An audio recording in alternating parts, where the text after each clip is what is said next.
Wanasalimiana pale. Asante sana studio. Thank you so much. Karibu sana ndugu yangu, mara ya pili kuonana na wewe.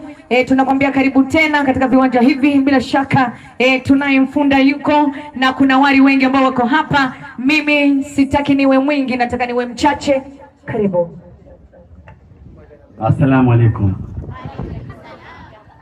Nimefurahi, nimefarijika hili kwa mara ya pili. Nina imani masomo yangu yanafanya vizuri mitandaoni na wengi wanajifunza. Sasa bila kupoteza muda, leo nitazungumza na bwana harusi.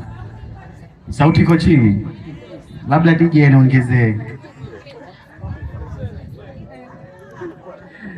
Sasa jamii inaamini kwamba mwanamke ndio mtu pekee anayepaswa kufundwa, lakini wanamsahau kwamba mwanaume pia anapaswa afanyeje?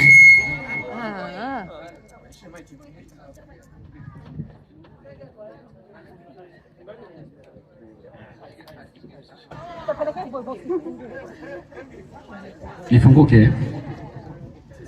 Nimepata kibali nifunguke. Jamii inaamini kwamba mwanamke ndio mtu ambaye anapaswa kufundwa, lakini wanamsahau mwanaume.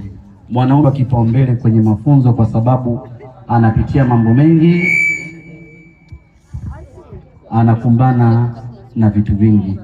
Kwa maana hiyo, ndugu yangu, leo ama unaenda kupewa cheti, anapewa cheti kabla ya kuhitimu mafunzo ya ndoa.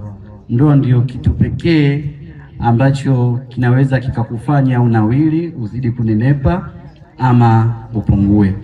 Na katika maneno yangu leo naweza taka kukwambia moja ya kazi kubwa katika ndoa ni kuficha mapungufu ya mke wako.